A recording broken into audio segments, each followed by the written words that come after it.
So I cannot for the life of me record on Zoom. So I'm just gonna give you my presentation right here. And I'm not fully sure still if you want me to give it to you as if you were the fourth graders, or if I'm just telling you the the lesson, I'm guessing it's the first, so I'm gonna do the first. If it's not, you'll still know what's in the lesson, so it doesn't hurt. But so today we're talking about clouds, and we are in fourth grade. So we've been talking a lot about the water cycle. And we learned a little bit about clouds, right? We learned that clouds form through condensation. So we're going to talk a little bit more of that, but get into some of the types of clouds, okay? So, what are clouds? Clouds, like I said, is when water vapor that's in the air condensates, right? It condenses, it gets close together, and it turns to water, or if it's cold enough, maybe ice crystals, and it makes a cloud.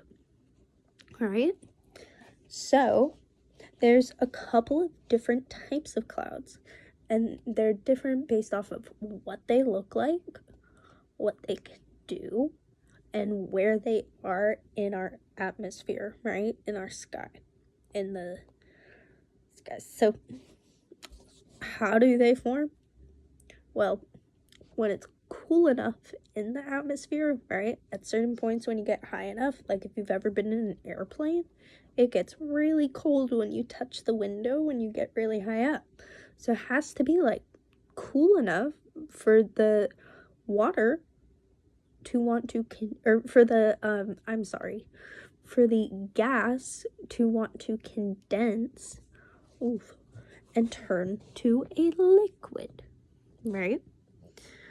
So our liquid water vapor turns to tiny water droplets at the dew point. That's just a fancy word for the temperature at which it does all that, right?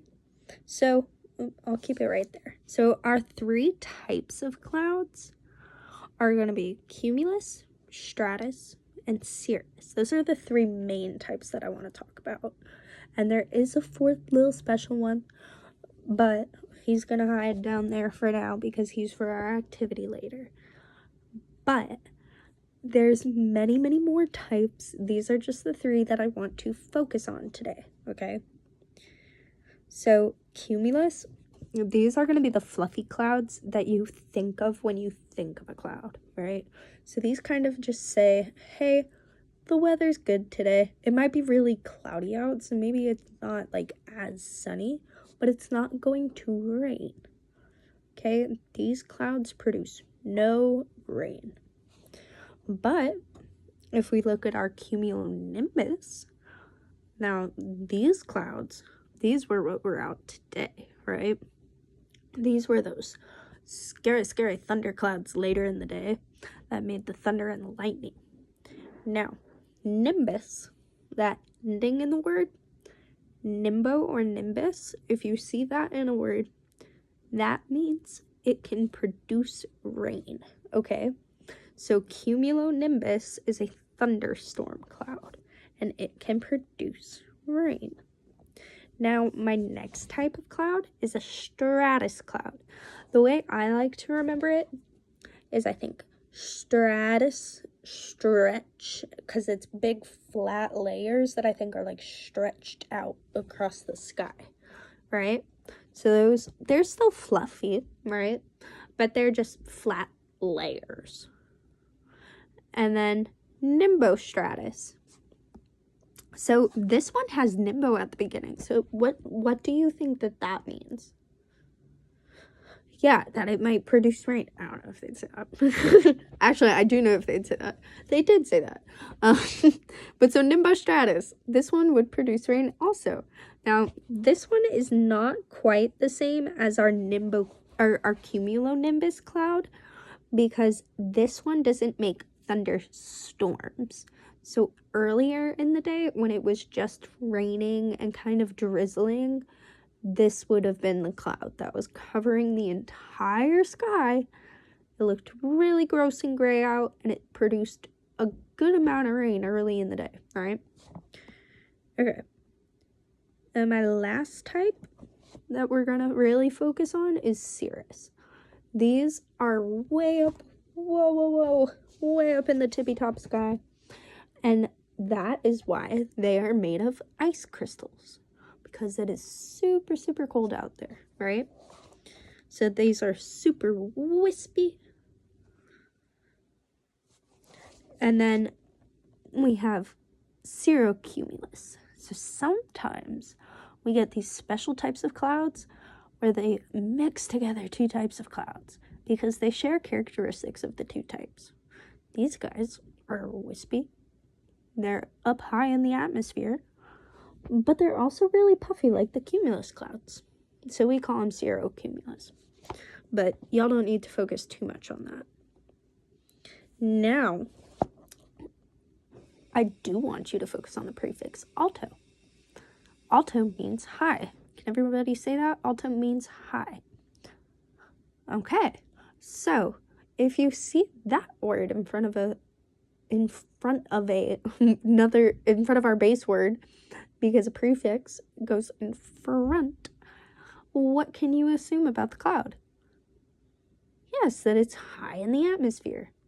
So we have an altocumulus and an altostratus. So those are two different types of clouds, but they just tell us that they're high up, right? And then if it's a cloud that's really low to the ground, and I mean like touching the ground sometimes, we get fog. I know everybody's seen fog. Some mornings we get it, and when you're walking out to the pod even we'll see it. So I know everybody's seen it at least a couple times. But I love fog, but it's also kind of dangerous because you can't really see through it. So like that bridge, that's kind of dangerous to drive on, right? And it's kind of dangerous when we're driving to school and we have to drive through the fog early in the morning. So you just have to be careful, that's all. But we have our little map of clouds, and these give you the position of all of our clouds. So our cirrus, like I said, are at the tippy top. Those guys are so cold up there that they're made of ice. These are my stratus. You can see how they're kind of in a flat layer across the sky, not big and puffy like those guys. And these guys are spread out too. But look, they're cirrostratus. So they're up there, but they're still flat layers, right? So that's why they're mixed. Those are my plain old cirrus clouds. And then we have cumulus down here because those are always close to the ground. But, sorry, I can't get it to focus. But cumulonimbus takes up all my space because you need that cloud to fill up with all that water to be able to rain down. But so I'll bring that page back to you guys.